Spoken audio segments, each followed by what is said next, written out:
Spitzer was going to get prosecuted under the Mann Act. And that says it all. You know the Mann Act?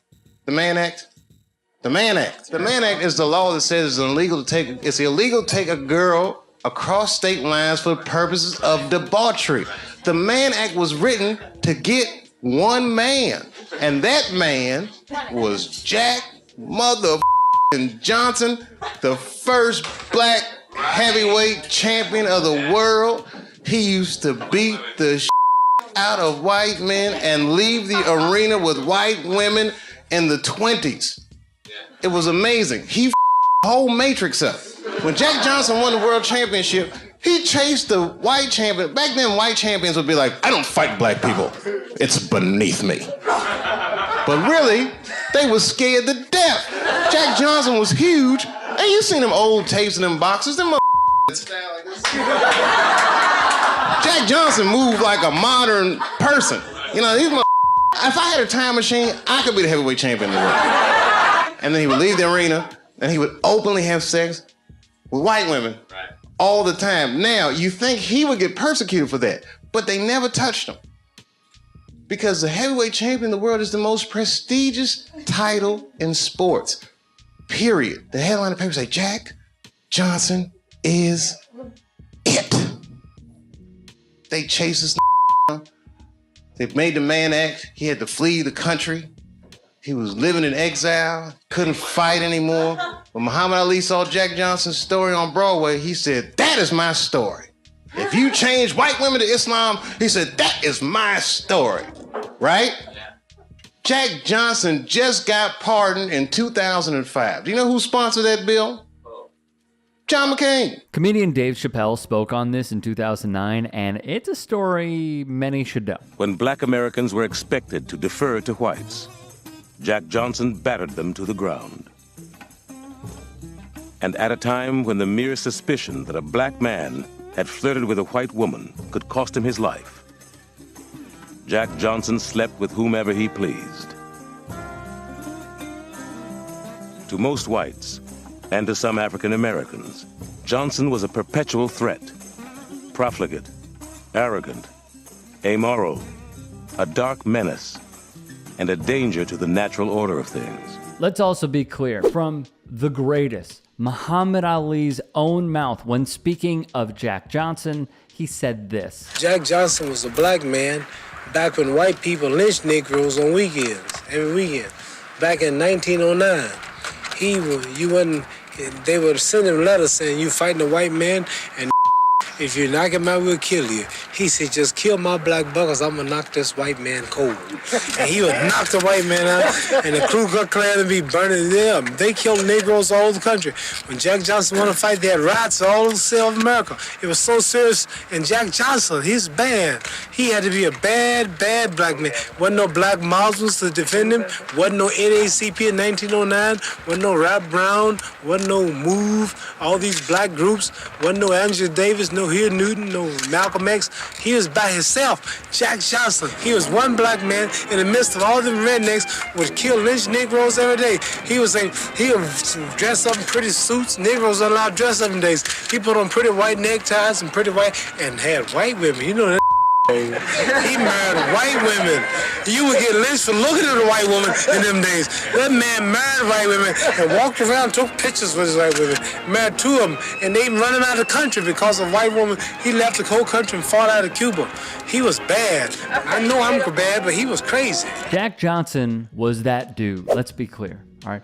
First, as Chappelle alluded to, white boxers refused to fight black boxers for the heavyweight championship. It was practically an unwritten rule in the sport, and this practice was dubbed the color line. Thus, Johnson competed against black fighters, and only black fighters, being crowned what was called at the time world colored champion. He defended the title 17 times. That was until Tommy Burns accepted the challenge, and he was dog-walked in a bout that went 14 rounds, only to be stopped because of the beating he took. According to Teresa Runstedler, a scholar of African American history at American University, the Burns defeat would disrupt the narrative of white supremacy, and the white media despised seeing this. Writer Jack London called for a great white hope, naming former champion Jim Jeffries to reemerge from his alfalfa farm and remove that golden smile from Jack Johnson's face. Jeff, it's up to you. The white man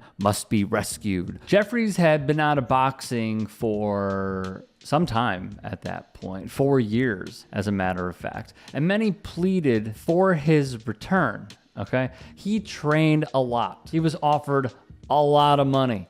And thus, he took it, and he would compete against Jack Johnson. Jim Jeffries is quoted as saying, "He's fighting to prove that a white man is better than a Negro." 20,000 people from all over America have the time and the money to flock to Reno, paying $10 and up, around $240 today. In the 15th round, Jeffries is knocked down for the first time in his career.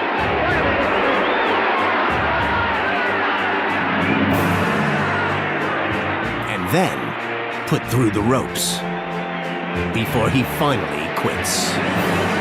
Jack Johnson is victorious. What followed were reports, and it would be printed in almost every newspaper across the country, of race riots, when really that's not entirely accurate when you consider that the press was dominated by racist white folks, not only at the, writing positions, but also the editing positions and what have you. Realistically, it was white mobs that went out and attacked black communities, where 15 plus people were killed because of these attacks. And it's all because Jack Johnson showed that, white supremacy is not really a thing that should be believed in after he won, and he kept winning over and over and over again. But the white mobs were pissed, and what they wanted to show, once again, was dominance over their black neighbors. The fallout would only continue via CNN. The bout was one of the first fights ever to be filmed, meaning that there was a celluloid record for all to watch. However, just days after the fight,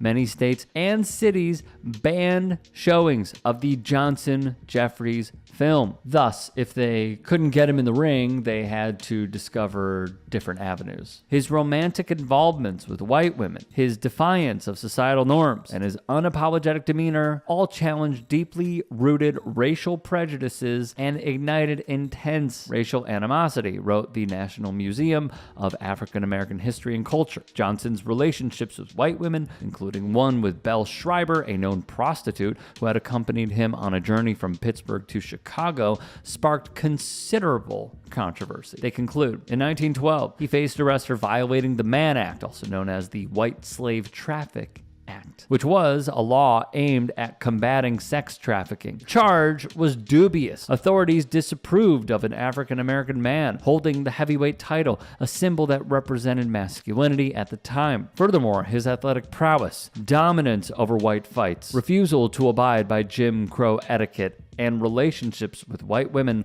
all caught up with him. Nevertheless, Johnson stood before an all-white jury who found him guilty and sentenced him to 1 year and 1 day in prison. However, rather than accepting his conviction, Johnson fled the country and sought refuge in Europe, South America, and Mexico. Ultimately, in 1920, he voluntarily surrendered to U.S. officials, and he would be incarcerated in Leavenworth Federal Prison. Sadly, Jack Johnson's life came to a tragic close in 1946 when he died in a car crash caused by reckless driving. On the Mann Act, by the way, Yahoo would print, it had never been used as it was against Jack Johnson to go after an individual engaged in consensual and private romantic relationships, even ones that crisscrossed the country, as various white women had while traveling in Johnson's entourage. To put a bow on this, what Dave Chappelle said was obviously comedic in his approach, but also spot on. And the legacy of Jack Johnson, even if Donald Trump wants to put down and dismantle African American history, which is American history, by the way, and the Smithsonian, he won't. And let's hope videos like this live forever. Hey, I appreciate you watching. Now, if you can, please do become a channel member by going to youtube.com/TYTsports and clicking the join button. If that's too much for you, you can just go to tyt.com/join to become a member. It helps all of us out here at the Young Turks and keeps our network afloat. In addition, you could follow me on my socials on Twitter, Instagram, and TikTok. Appreciate the love. Have a great day.